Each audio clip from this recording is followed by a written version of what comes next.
In this episode, Miles helps to deflate a hot air balloon. We finished the engine service that we started in the last week's vlog. Find an injured duck, or the duck finds us, to be more accurate, and Alba's stern gets a touch-up.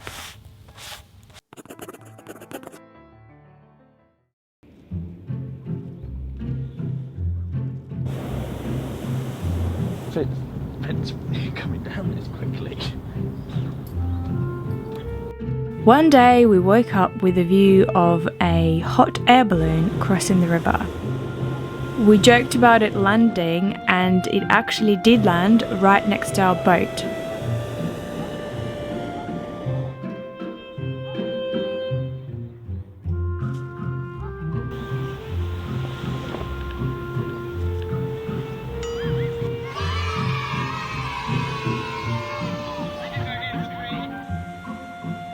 It looked like they tried taking off again by adding some hot air, but they were too close to the trees and probably other factors were at play, I'm sure, so they didn't.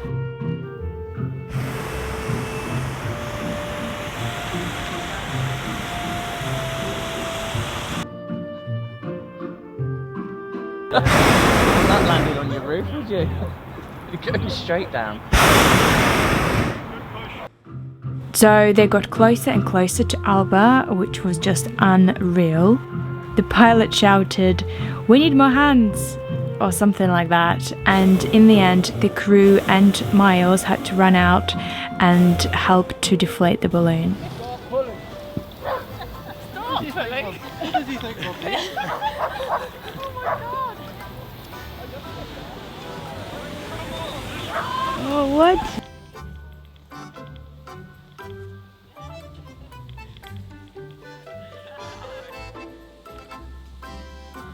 And so now if I ever tell a story about feeling deflated, I will have the footage to go with it. Let go, guys, let go. Who wants to go that way? There you go.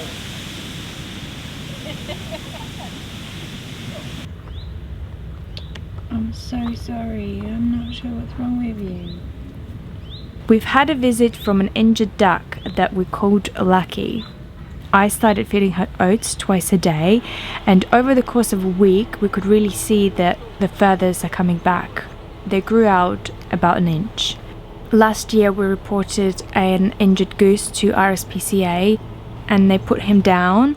So this time we are being very careful. We're really weighing up our choices, and the duck seems fine. She keeps coming back every day, so we decided that she will probably get better on her own. You're looking much better. Your wings are almost halfway there.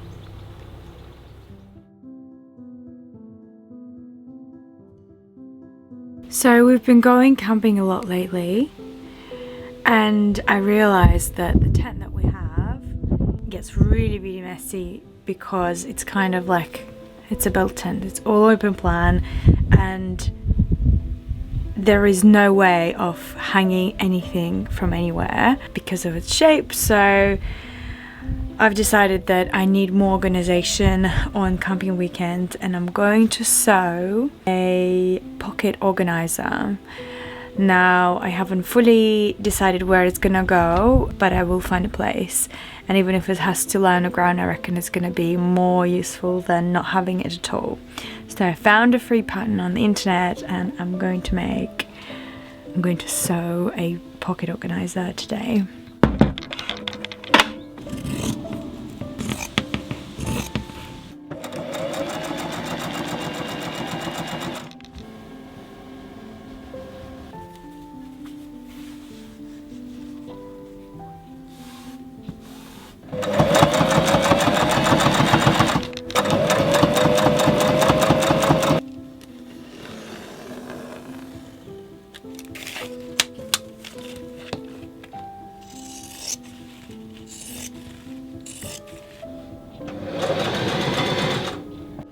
This is the final product. It should be quite good for storing little things.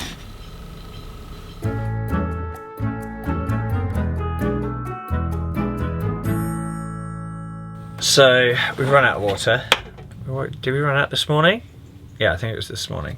So we've been to fill up every single water bottle that we've got. We had to go through our recycling as well and pull out a couple of 2-litre bottles because we didn't have anything to go get water with. Obviously working today, so can't move the boat.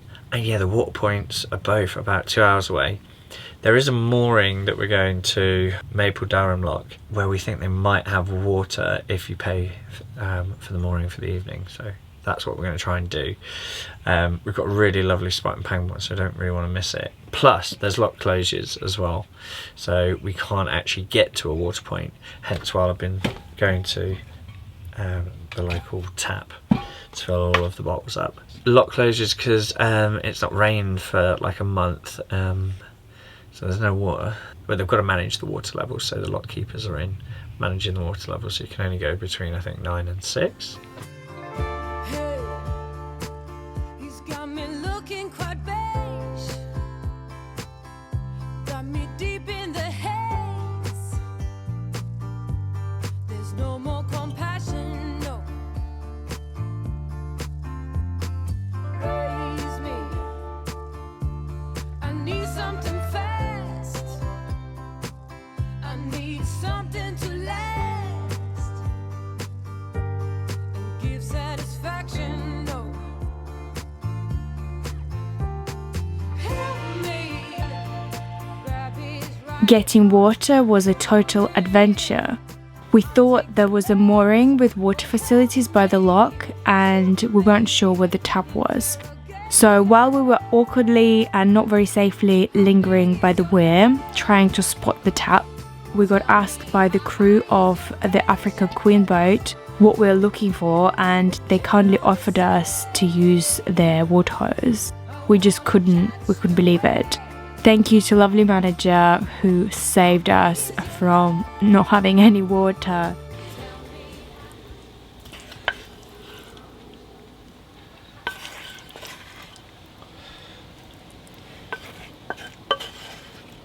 What are we having? Scrambled egg on toast. Yeah. We should take mushroom sauce. Hopefully, it's alright.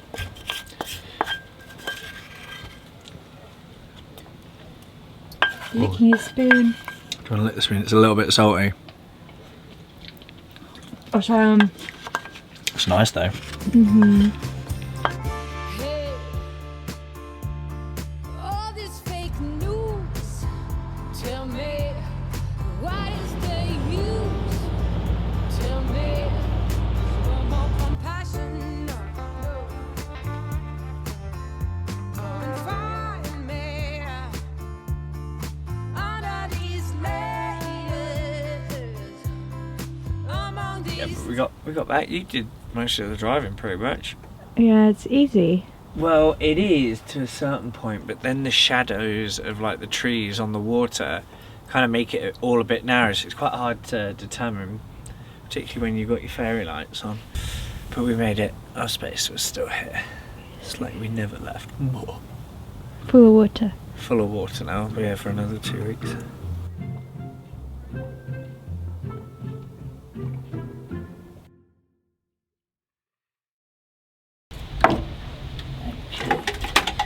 All of this.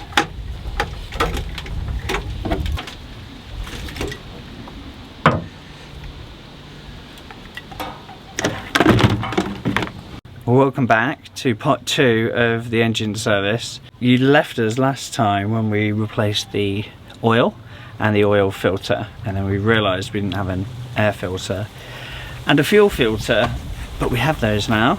So here we are. Let's finish the service. The air filter first. This is what a new air filter looks like.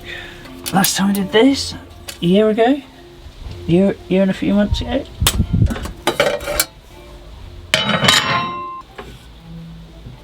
Alright.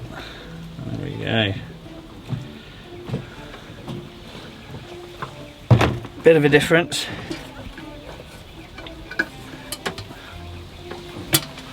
Cool. So this one is easy, just Clips in. changing. Yeah.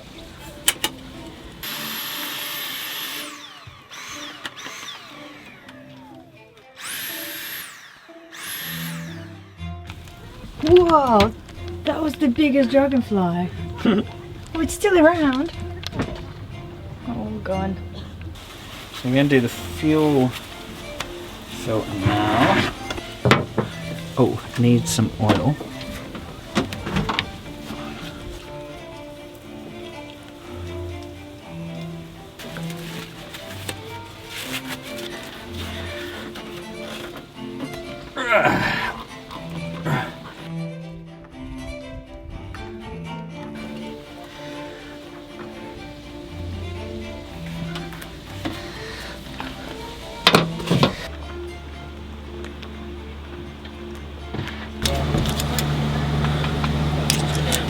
So using the bike set.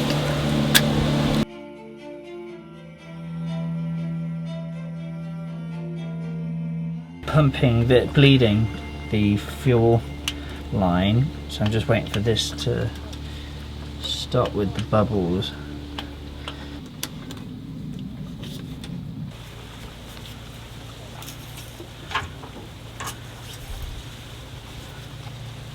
Good. It's 3/4 full. I'm going to put a little bit more in. Yeah. Because we've got more, and why not?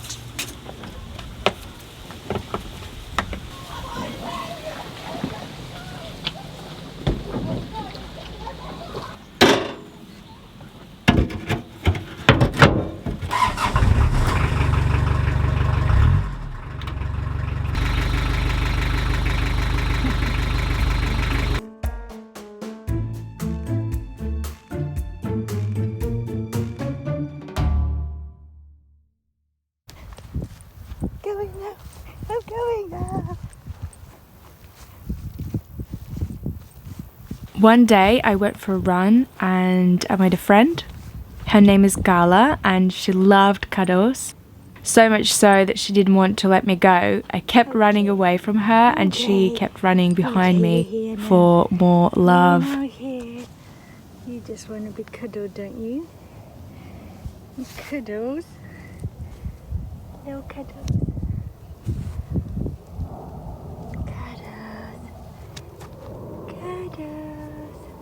I'm going now. Okay, I'm going. I'm running. I'm running.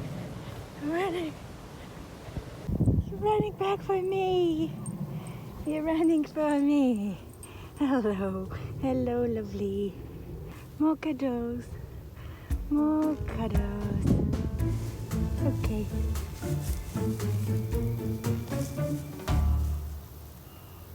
Hello, happy Sunday. Just thought I would film a little bit. Hopefully this actually is filming. So I have already sanded one this morning. Guess which one? And then I'm going to sand this one. These two are connected. And this is the underbelly of the third plank that we have that's removable. And you can see, I guess, the difference from how it looked originally to where it looks today. I'm going to sand this down, sand that down, varnish them both. And then if I've got enough varnish, might have a look at this.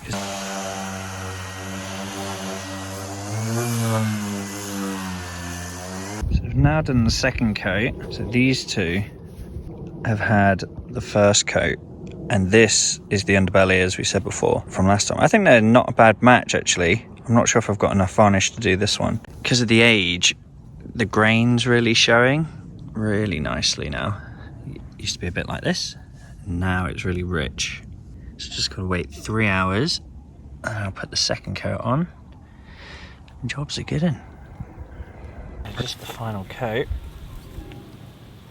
that I spontaneously decided to re-varnish today. And they looked so bad in comparison, but this is the last one. Hey dog. Hello. Hello. Come on, bring it.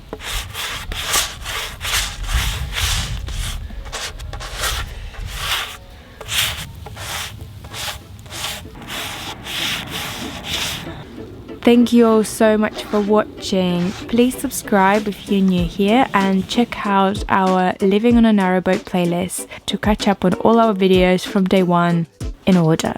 Massive thank you to our patrons for your support and to everyone who watches our videos and everyone who watches every week.